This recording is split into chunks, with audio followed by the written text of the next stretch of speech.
Okay. So hi everyone, my name is Jeremy Galarno. I'm one of the co-maintainers of the LTTng project along with Mathieu, who's in the audience just there.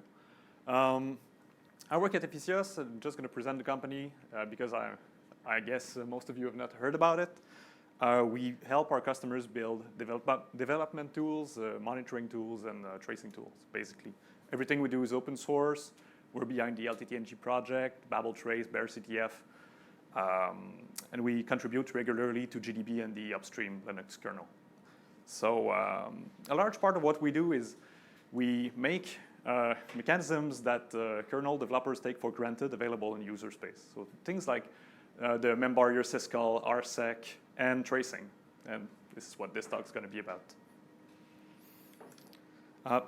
More specifically, the talk is going to be about how people are using LTTng, but it's going to be a bit negative. I'm going to focus on the limitations that they have observed and the solutions that we're bringing in the next release and what we've brought in the previous release. Those mechanisms are triggers and aggregation maps. So first things first, what is LTTng? Well, there's a ton of kernel tracers available, ftrace, eBPF, perf, but LTTng is not just a kernel tracer. It's an open source tracing framework, so it's a collection of projects, really. It has existed since 2005. And the reason why we have this collection of projects is because we're not just focusing on what is happening at the kernel layer. The goal of the project is to understand what's happening between applications and the kernel, and between containers on the system. So we're not limited to really the kernel internals, if you will. So of course, to do that, having a kernel tracer is useful. That's why we have one. And that allows us to reuse the existing upstream instrumentation, trace syscalls and their arguments, insert kprobes and uprobes in the code. But really, the big difference is that we have a user space tracer. So the user space tracer is basically a port of our kernel tracer. It allows you to instrument C, C++, Python, Java applications very efficiently and trace to a binary format, keep the type information as you would do in a kernel trace. And in a sense, that makes the kernel developer notion of tracing available in user space. And then there's LTTng tools, which is the final project in the slides. It's more of the control plane, like the trace collection and configuration tools of the LTTng project. So the main design goal of LTTng is to reduce intrusiveness. So both well, I should start by saying that our users are really system developers, so people who really write high-performance applications. So the information that they are interested in and the events that they want to trace have a comparable frequency as those in the kernel. So in the kernel, you would trace scheduling changes, activity at the block layer, things like that. In user space, people who use LTTng will trace things like memory allocations, locking primitives, job dispatch errors, so things that can happen hundreds or thousands of times a second. So you can't really afford to format that to text and all, as you would see in typical logging frameworks. So I'm putting that out there because there's always the confusion with projects like Open Tracing, who focus more on higher level events like tracing a span and a request that may last on the order of milliseconds. We're really more interested in more frequent events. So that's I'd say the big difference between the two approaches. So both the user and kernel space tracers use the same lockless and weight-free ring buffers. They're basically a port of each other, with minor adaptations, of course, to work in user space or the kernel. And those are pretty much endlessly configurable. You can configure your memory footprint. You can configure your access permissions. So in user space, you can elect to have buffers on a per application basis or per user basis. So you can sort of choose what are the frontiers of security that you want to have and the interactions that are possible between apps. Of course, in the kernel, it's pretty much a given that the ring buffer has to be lockless or weight-free. But it's also a nice property to have in user space because you don't want to block and affect the behavior of the application just because you can't keep up with the data. So it's something that can be a bit surprising to user space application developers, but we can drop events. So that's another big difference. So now I'm going to focus on the limitations that we've observed. The project has been in production for a number of years, more than 10 years at this point. So we've had a lot of feedback from our customers at Vicious. So that's what I want to go through and show the solutions that we have. So as I mentioned, performance has been really a focus of our development. So at this point, I would say that adding trace points, instrumentation points in your code is not free, but it's very cheap. It basically boils down to a load and a predicted branch. So most developers can afford that pretty much everywhere in the code. That's good up to a point because our users use that very, very liberally. They will put instrumentation everywhere, and when they actually need to figure out what's happening, the instrumentation is there, so they don't need to recompile and everything. But it's bad because if you enable everything, things start to go wrong, as you can imagine. So it's pretty easy to enable too much stuff, and I would say that most LTTng features developed over the last 10 years exist to mitigate this problem of having too much information. So the first thing that we provide is event rules, because cutting events at the source is going to be the most efficient way of going about things. So we have a very expressive filtering system. You can specify, well, I'm going to have a short demo where you can see this in action, but basically you can specify a pattern to match events. You can have filter expressions to filter on the payload of each and every event in your code. And that applies for kernel and user space, by the way. You can specify exclusions, log levels, and all of that is entirely dynamic. So both in terms of the kernel and user applications, you don't need to reboot, restart, or whatever. You can enable event rules at runtime, disable them, and so on and so forth.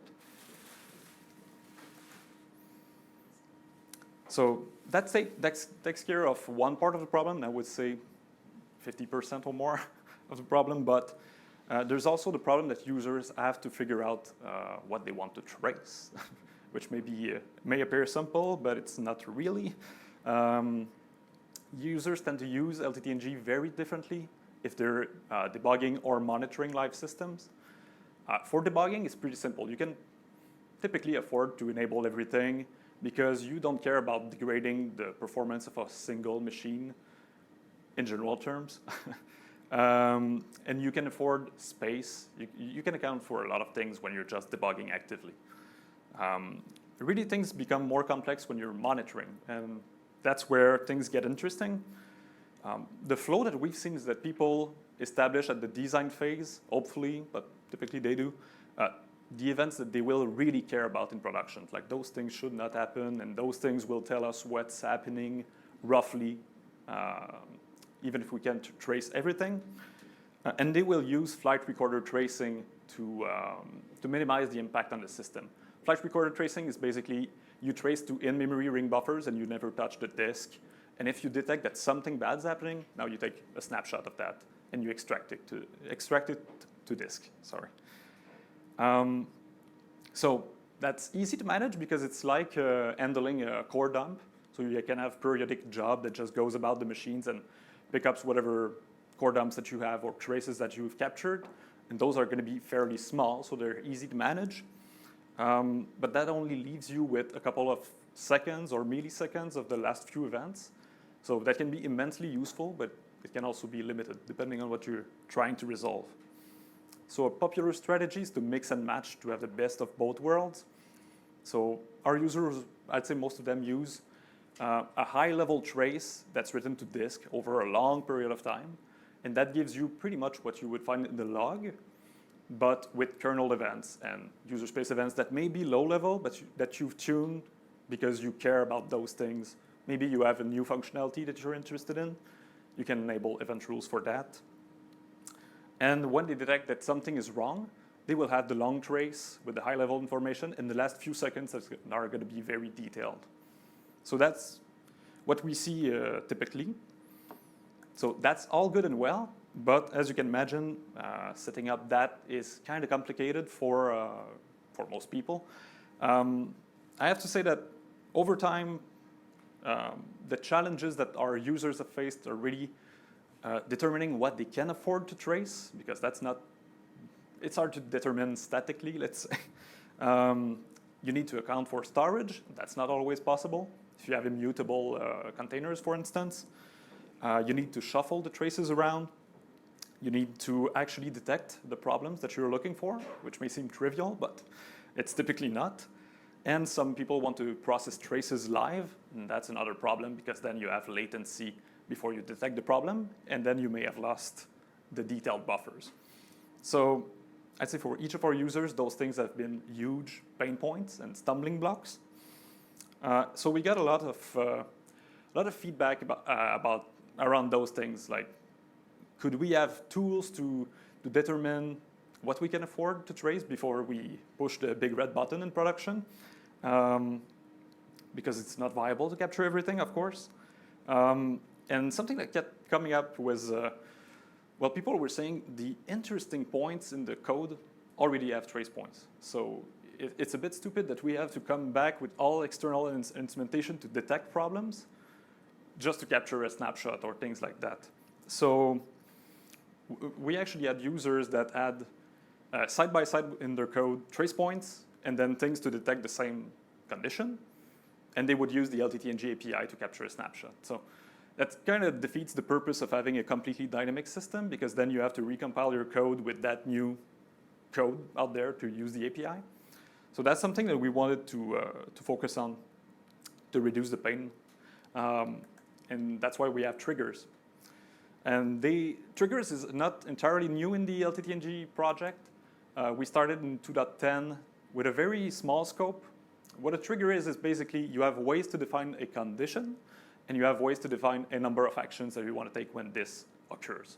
And we call that a trigger when you put the two of them together. So we started with something very narrow. We wanted to implement a trace traffic shaping functionality, so that if you're tracing to disk, if you can keep up in terms of I/O, your buffers are going to get full and you're going to start to drop events. So what our users asked was basically, could I be notified that I'm starting to drop events and start to disable some event rules that contribute the most to the problem, or that are less important, let's say? And then when things get back to normal, I want to re-enable some of those event rules. So basically, if you have a burst of activity on the system, you want to drop tracing, or most of it, and fall back on your feet after that. So that was the first functionality with triggers, and that allowed us to do all of the groundwork for a feature. So in retrospect, it was a very good first step. And then we extended over the release. So in 2019, we added a way to be notified when you do a log rotation, trace rotation, which is basically a log rotation. And then that was to help people that do live analysis of traces in production. So you get basically notified that, okay, this is ready. This is like, you can put a schedule. I want to be notified every time I produce 100 megabytes of trace data. And then you get that trace, you can ship it elsewhere, or you can process it on the system, or you can delete it. If nothing interesting happened, just delete it and go about with your life. So then we have LTTng 2.13, and that's really where Trigger got to the point where we wanted the feature to be. You have a new event rule matches condition, which is, well, I wrote smart trace points. But basically, any event rule that you can define in LTTng can now be used to start tracing, stop tracing, call into an external application using the control API, or rotate traces, or any combination of those things. So the user story that we had for that was that basically our customer had events to figure out that a transaction was going wrong, for instance. And they wanted to know, okay, at this point in the code, I actually know the peer that's involved in the transaction. So can I bubble that up to something that will, capture a snapshot on that other machine or whatever? So we implemented a way to capture trace point payload fields and notify an external application. And this is what you're going to see in the demo in the next slide. But basically, what I'm going to do is I'm going to wait for a process to do an open at call on a file that it's not allowed to access, so it's going to get eaccess. And when I get that, I have an external application that's going to receive the name of the process that did this access, and I'm going to capture a snapshot. So if we can switch to my laptop, the AV people. All right, thank you. So, is it big enough? Can you see? Okay. So what I'm going to do, I'm going to create a snapshot session that's called my session. So snapshot session is a snapshot where you don't write files, you just trace in memory. So you don't want to hit the disk. So you can see the command. I'm not going to explain all of the commands. That's not really the topic of this talk. But I'm going to add a channel, which is basically a ring buffer in LTTng speak. And for every event that ends up in that ring buffer, I'm going to add the proc name context. And I'm going to enable, this is an event rule, I'm basically going to enable all system calls to be written in that set of ring buffers. And I start tracing. Now the interesting part that's new is that you can create a trigger that captures a snapshot and notifies when OpenAT fails with eaccess. So you can see in green that I'm interested in all kernel syscall exit events. And I put I specify a name, a pattern. I'm just interested in OpenAT, but you could add wildcards there if you're interested in a family of syscalls. And I filter for ret equals -13, which is eaccess, at least on Intel. And I capture the context proc name.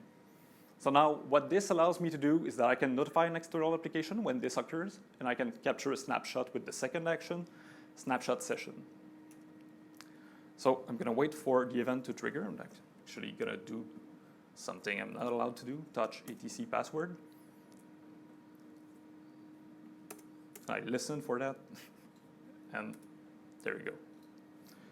So now you can see the demo worked. So you can see that I got this notification here. So I should also have a snapshot. I actually have two because I did the touch 2 times. And I can read my snapshot and see what was occurring around that here with some filtering, because on that screen you would get spammed with events. But that gives you an idea of how that all works together. And of course you can do all of that for user space too. If we can switch back to the slides. Thank you. So of course, that's not a replacement for ring buffer tracing. And that's a key takeaway here. The goal is not to use LTTng listen to listen for all of your events. That's going to crumble under its own weight. The goal here is flexibility, and really it's more optimized for latency than throughput. If you want throughput, you have the ring buffer tracing that's already available, and that's going to be hard to beat. The people that we've talked with that use this feature, they're going to have a notification every few minutes, every few hours. So that's what the system is tuned for. The efficiency really resides in the ring buffer tracing. So that's not meant to be high performance. It's really something for monitoring and for very rare events, let's say. So another limitation of ring buffer tracing, just going to remove that, is resource usage. It's cheap to trace, but it's not free. So we actually had people for which tracing to the ring buffers, even though it was 150 nanoseconds per event, if you had the number on the previous few slides, that was not fast enough. So they could not afford to do that in production. And on some architectures, it's actually going to be a lot less efficient than that. You have architectures that don't provide VDSO implementations for get CPU and clock get time. So that kills our performance completely, of course, because you end up with syscalls on the fast path. So there was that impact, and there's also the impact that, well, you have to manage traces, and sometimes you just can't afford to do that. So if you have to do something with your traces that is just going to be counting events, you're pretty much tracing for nothing, because you could do it on-site, in place, using aggregation. So there are certainly trade-offs to explore. The first one, of course, recording, you have the exact ordering of the events, you have the precise timing, you can have all of the arguments of your syscalls, for instance, so that's very reassuring. And if you don't know what you're looking for, that's probably what you want. But in reality, for a lot of people, defining event rules is going to be enough. They care about a rate of errors. They want to know how many times this thing that should happen every once in a while is actually happening. And if that happens too often, then they know that they have a problem. And perhaps at that point, it makes sense to capture a snapshot. So aggregation is really powerful for that. And if you have event rules that are precise enough, it's actually pretty actionable. Yeah, I'm going to show a demo at this point.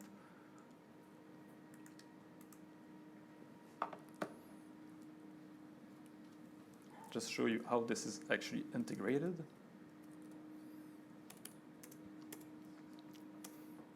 So the way this is presented is pretty much the same way as the ring buffers. And what we do is, instead of creating a channel, which is a ring buffer, you create a map. And that map, you can specify the wideness of the counters and the number of counters. So basically, you control the size. And once that's created, there's no more dynamic allocation that occurs. It's pretty static. So we can start tracing. And let's say I create a trigger to count syscalls happening on my system. You see that it's pretty much the same flow as for the triggers. I'm interested just in kernel syscalls entry. And I'm just going to target the map that I created. And the key is going to be called syscall count. So of course, I'm going to see all the syscalls on my system. And you can see that I have pretty much 20,000, well, 10,000 a second, basically, on the system. Now, something more interesting, I can actually track errors. Now, what I'm going to do is just add a filter, and I'm interested in syscall exits that end up with a value smaller than 0. So those are the errors. I'm going to clear the map, and I can see that roughly 5 to 10% of the syscalls on my system are failing right now. So, okay.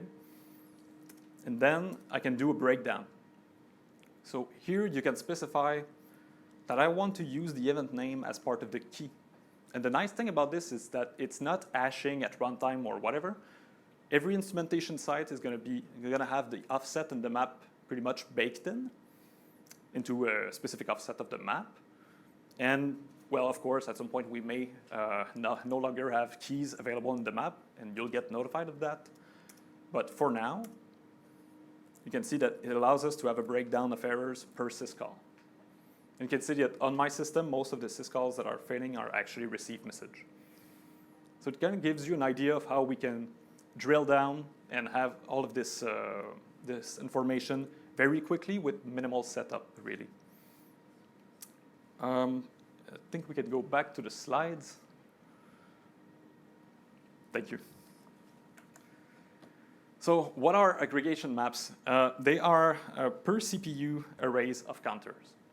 So they associate a key with a value, again, not at runtime in terms of at the event site, but really at configuration time when you enable the instrumentation. That's a key point to remember.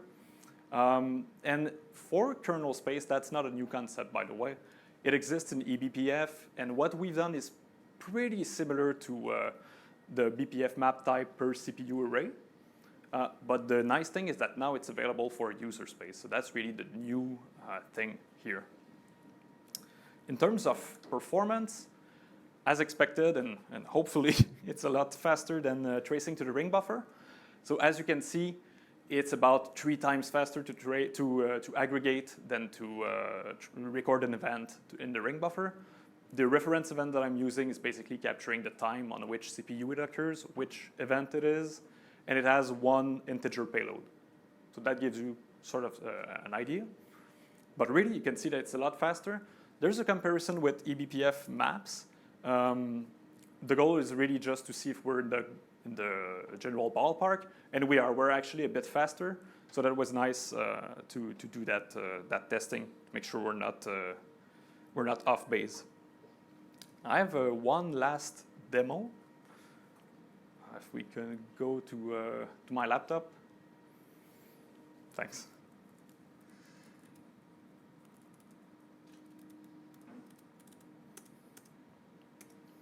So I figured I would show how this works with user space applications. And you can see that actually the only difference is that I'm creating a map in the user space domain.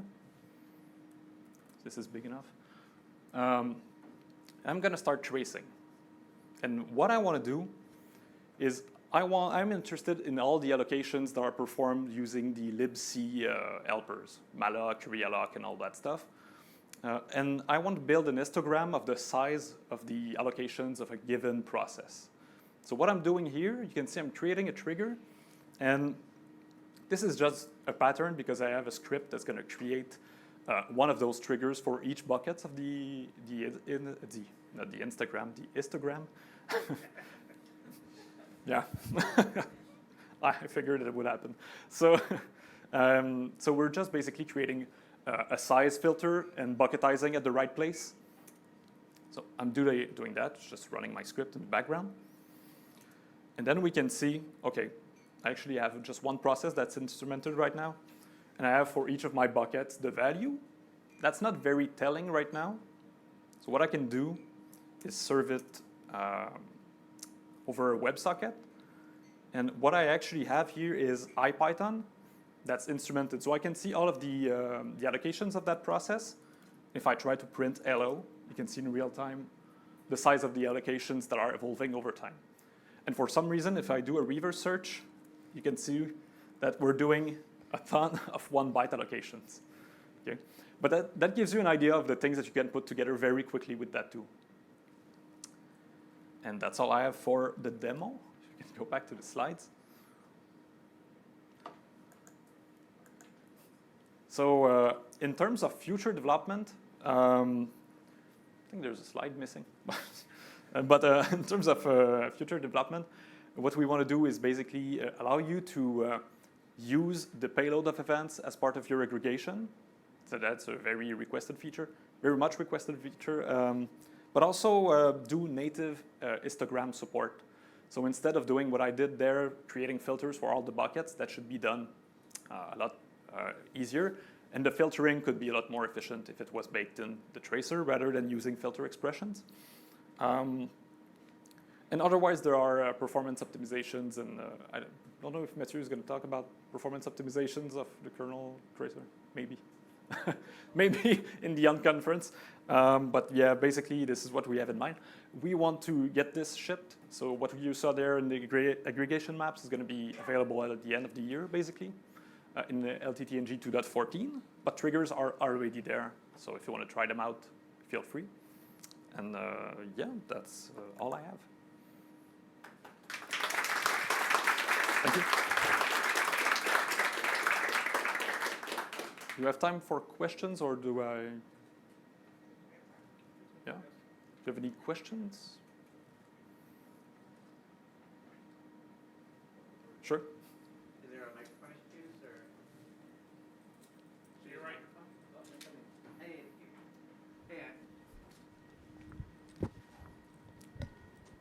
Hello. There we go. I'm Ben from Google. A question about the user space ring buffer. So when you need to take a snapshot from user space, are you actually participating between the user space process and this process that's doing the snapshotting to make sure it's not inconsistent when you take the snapshot? Or is there some sort of a post-processing step that throws away anything that might be in the middle of work? There's no post-processing necessary.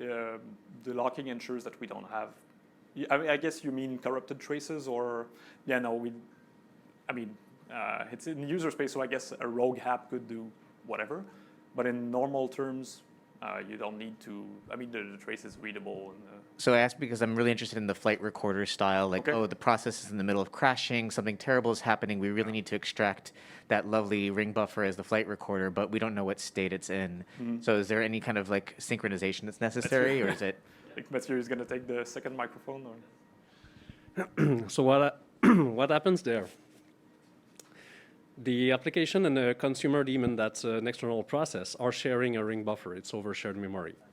So the application that is crashing, I mean, it does not have the only handle on the data. The consumer also has it. So when you take a snapshot, what we do is we first kind of switch to the next subbuffer. So whatever was produced before is completely readable. And then we capture that data, the past data. So it's at least 2 buffers, but you can configure it to n buffers. Yeah.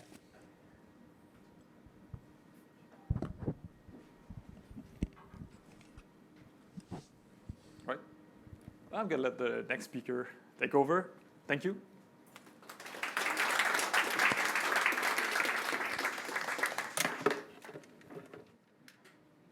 Thanks. Great job. I'm sorry I've messed up your slides. Before Nikita comes on, I think we might just take a 2-minute break so everyone can sit down and grab water from over there. And if you didn't get your lanyards, they're over here for that. And then, yeah, and while that's happening, we'll get ready for the next talk. Thanks so much to Jeremy for agreeing to be the first one up and having the hardest spot. To be clear, they didn't agree. I just, unilaterally put them